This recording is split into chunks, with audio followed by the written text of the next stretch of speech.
TV 24 news ವಾಹಿನಿಗೆ ಸ್ವಾಗತ.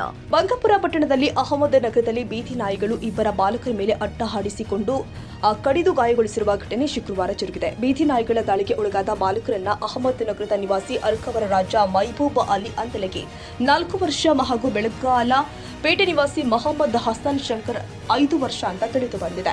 ಬಾಲಕರ ಮೇಲೆ ನಾಯಿಗಳು ದಾಳಿ ಮಾಡ್ತಾ ಇರುವುದನ್ನ ಗಮನಿಸಿದ ಸಾರ್ವಜನಿಕರು ಕೂಗಾಡಿ ಓಡಿ ಬಂದ ಬಾಲಕರನ್ನ ರಕ್ಷಿಸಿದ್ದಾರೆ. ಬಾಲಕರ ಅರ್ಕಾವರ ರಾಜ ಅಂಬಲಗೆಗೆ ಸಣ್ಣ ಪುಟ್ಟ ಗಾಯಗಳಾದ್ರೆ ಸಂಬಂಧಿಕರ ಮನೆಗೆ ಬಂದ ಬೆಳಗಾವಿ ಪೇಟೆಯ ಬಾಲಕ ಮೊಹಮ್ಮದ್ ಅರ್ಜುನ್ ಸುಂಕದನಿಗೆ ತೀವ್ರ ಗಾಯಗಳಾಗಿದೆ. ಅಲ್ಪ ಸ್ವಲ್ಪ ಗಾಯಗೊಂಡ ಅರ್ಕವರ ರಾಜ ಅಂದಿಲಗಿ ಸಮುದಾಯದ ಆರೋಗ್ಯ ಕೇಂದ್ರದಲ್ಲಿ ಪ್ರಥಮ ಚಿಕಿತ್ಸೆ ಕೊಡಿಸಲಾಗಿದೆ. ತೀವ್ರ ಗಾಯಗೊಂಡ ಮೊಹಮ್ಮದ್ ಹಸನ್ ಸುಂಕದನೆಗೆ ಹಾವೇರಿ ಜಿಲ್ಲಾ ಆಸ್ಪತ್ರೆಗೆ ಚಿಕಿತ್ಸೆ ಕೊಡಿಸಿ ಹೆಚ್ಚಿನ ಚಿಕಿತ್ಸೆಗಾಗಿ ಹುಬ್ಬಳ್ಳಿ ಕೆಎಂಸಿ ಆಸ್ಪತ್ರೆಗೆ ದಾಖಲಿಸಿರುವುದಾಗಿ ತಿಳಿದು ಬಂದಿದೆ. ಸಾರ್ವಜನಿಕರ ಆಕ್ರೋಶ.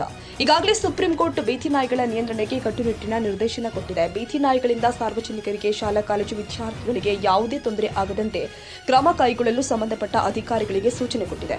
ಆದರೆ ಕೆಲವು ಕಡೆಯಲ್ಲಿ ಬೀದಿ ನಾಯಿಗಳ ನಿಯಂತ್ರಣಕ್ಕೆ ಕ್ರಮ ಕೈಗೊಳ್ಳಲಾಗಿದೆ. ಸಂತಾನ ಶಕ್ತಿಯ ಹರಣ ಚಿಕಿತ್ಸೆ ನೀಡಲಾಗಿದೆ. ಆದರೆ ಪಟ್ಟಣದ ಪುರಸಭೆಯ ಅಧಿಕಾರಿಗಳು ಇದರ ಕುರಿತು ಗಮನ ಹರಿಸದೇ ಇರುವುದು ಅವರ ಬೇಜವಾಬ್ದಾರಿಯಾಗಿ ಹಿಡಿದ ಕನ್ನಡಿಯಾಗಿದೆ. ಪಟ್ಟಣದಾದ್ಯಂತ ಬೀದಿ ನಾಯಿಗಳ ಸಂಖ್ಯೆ ಹೆಚ್ಚಾಗಿದ್ದು ಮಹಿಳೆಯರು, ಮಕ್ಕಳು, ವೃದ್ಧರು ನಿರ್ಭೀತಿಯಿಂದ ಓಡಾಡದಂತಾಗಿದೆ ಅಂತ ಪುರಸಭೆಯ ಅಧಿಕಾರಿಗಳ ಮೇಲೆ ದೇವರಾಜ ಅರಳಿಕಟ್ಟಿ, ಕೃಷ್ಣ ಕುಲಕರ್ಣಿ, ಶಿವಯೋಗಿ ಕಲ್ಯಾಣ ಮಂಟ, ಅಬ್ದುಲ್ ರಜಾಕ್ ತಹಸೀಲ್ದಾರ್ ಸೇರಿ ಇತರರು ಆಕ್ರೋಶ ವ್ಯಕ್ತಪಡಿಸಿದ್ದಾರೆ. ರವಿರಾಜ್ ಸಂಶಿ, ಶಿಗ್ಗಾಂವ್.